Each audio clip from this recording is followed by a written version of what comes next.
नमस्कार दोस्तों, स्वागत है आप सबका भविष्य कोचिंग श्री गंगानगर के यूट्यूब चैनल पर।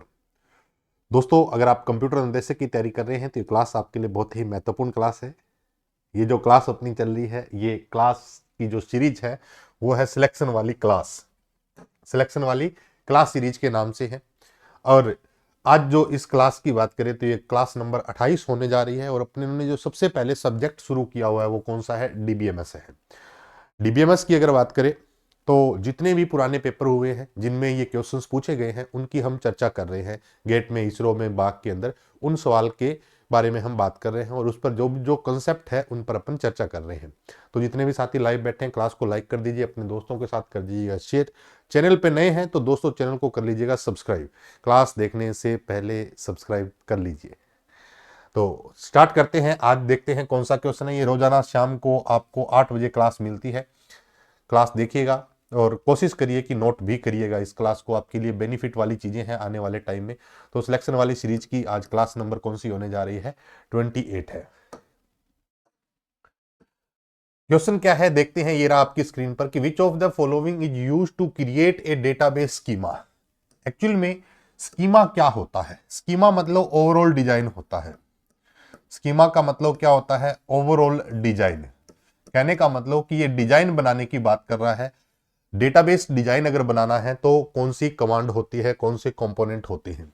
यहां पर हमारे पास क्या है? डेटाबेस की बात करें तो डेटाबेस कमांड में जैसे आरडीबीएमएस है। आरडीबीएमएस में आर क्या है? रिलेशन है। आर क्या है? रिलेशन। रिलेशन का मतलब टेबल भी बोल सकते हैं। रिलेशन का मतलब टेबल भी है।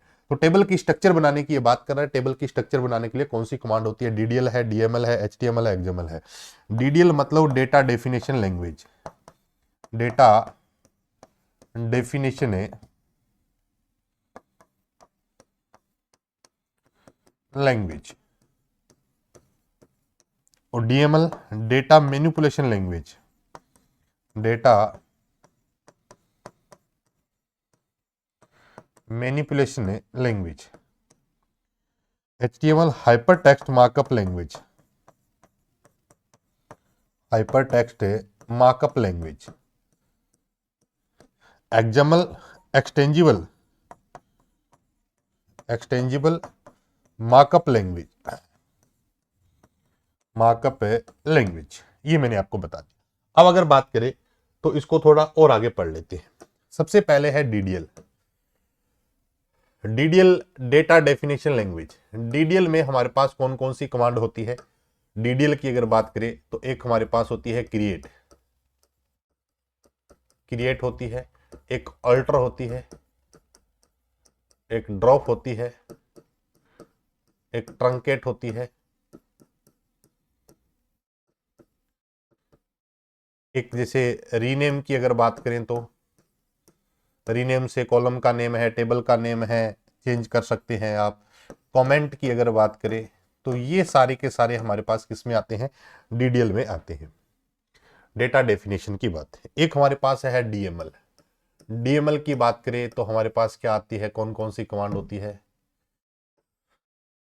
इंसर्ट हो सकती है, अपडेट हो सकती है। इंसर्ट है, अपडेट है, डिलीट है, सिलेक्ट है। ये हमारी कौन सी कमांड होती है? डीएमएल। एक होता है data control language, DCL. DCL में हमारे पास क्या क्या हो सकती है? एक ग्रांट हो सकती है, एक क्या हो सकती है? रिवॉक हो सकती है। एक होता है TCL, transaction control language. TCL में हमारे पास क्या हो सकता है? कमिट हो सकता है, रोलबैक हो सकता है, सेव पॉइंट हो सकता है। ये सारी की सारी ट्रांजैक्शन से संबंधित है। एक डीक्यूएल भी है, डेटा क्वेरी लैंग्वेज, जिसमें जो कमांड है वो सिलेक्ट कमांड आ जाती है। कौन सी कमांड आ जाती है?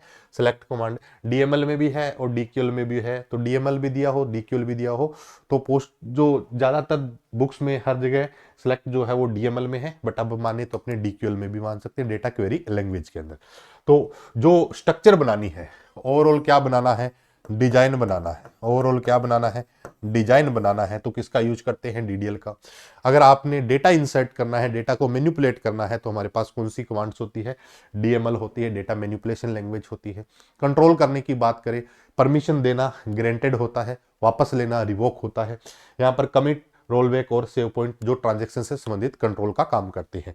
तो ये हमारे पास क्वेश्चन था, नेट 2021 के अंदर पूछा गया था। तो इसने पूछा क्या है कि डेटाबेस स्कीमा बनानी है, तो स्कीमा बनाने के लिए कौन सी कमांड है, हमारे पास डीडीएल है। कौन सा है, डीडीएल है। उसके बाद एचटीएमएल की बात करें, तो एचटीएमएल के जो जनक है, एचटीएमएल किसने बनाया था, टिम बर्नर्स-ली ने बनाया था। किसने बनाया था, टिम बर्नर्स-ली ने बनाया था। एचटीएमएल क्या है, वेब पेज डिजाइन करने के लिए यूज किया जाता है। वेब पेज डिजाइन करने के लिए, वेब पेज क्या करने हो, डिजाइन करने हो।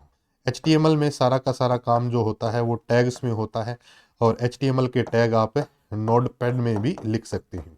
नोटपैड है, नोटपैड प्लस प्लस है, बहुत सारे टेक्स्ट एडिटर सॉफ्टवेयर होते हैं। थोड़ी सी बात कर लेता हूँ एक्सएमएल की। एक्सएमएल क्या है, एक एक्सटेंजिबल मार्कअप लैंग्वेज है, एक्सटेंजिबल मार्कअप लैंग्वेज है, एक्सटेंजिबल मार्कअप लैंग्वेज है। डेटा की अगर बात करें, हमारे पास डेटा तीन प्रकार से हो सकता है। एक होता है स्ट्रक्चर, स्ट्रक्चर डेटा, एक आता है semi structure data, semi structure data, और एक हमारे पास आता है अनस्ट्रक्चर्ड डेटा, अनस्ट्रक्चर्ड डेटा। जैसे मान लो स्ट्रक्चर डेटा में पहले से कोई प्री डिफाइंड फॉर्मेट में डेटा रख लो, जैसे आरडीबीएमएस है, तो उसमें डेटा क्या है, स्ट्रक्चर फॉर्मेट में आता है। एक्सएमएल जो है वो किस में आ जाती है, सेमी स्ट्रक्चर में आ जाती है। जैसे ईमेल वगैरह है हमारे किस में आ जाते हैं, सेमी स्ट्रक्चर में। अनस्ट्रक्चर की बात करें, जैसे फेसबुक पे डेटा है, तो ये हमारे क्या हो सकते हैं, इंस्टाग्राम पे जो डेटा है वो हमारे पास क्या होता है, अनस्ट्रक्चर फॉर्मेट है। तो एक्सएमएल क्या होता है, एक्सटेंजिबल मार्कअप लैंग्वेज है, जो सेमी स्ट्रक्चर डेटा के लिए यूज की जाती है। तो ये था दोस्तों आज का क्वेश्चन। कैसा लगा कमेंट करके जरूर बताइएगा, अपने दोस्तों के साथ जरूर शेयर करिए। अगर इन क्लासेज की पीडीएफ चाहिए तो भविष्य कोचिंग श्री गंगानगर के टेलीग्राम चैनल को ज्वाइन कर लीजिएगा। छोटी सी इन्फॉर्मेशन है कि अगर आप कंप्यूटर अंदेशे की तैयारी कर रहे हैं तो ऑफलाइन बैच स्टार्ट हो रहा है। ऑफलाइन बैच स्टार्ट हो रहा है 12 फरवरी से, 12 फरवरी से। आप चाहें तो ऑफलाइन बैच में भी एडमिशन ले सकते हैं 12 फरवरी से, और लाइव बैच चल रहा है ऑलरेडी, आप लाइव बैच भी ज्वाइन कर सकते हैं। मिलते हैं एक और नई क्लास के साथ, तब तक के लिए नमस्कार, धन्यवाद।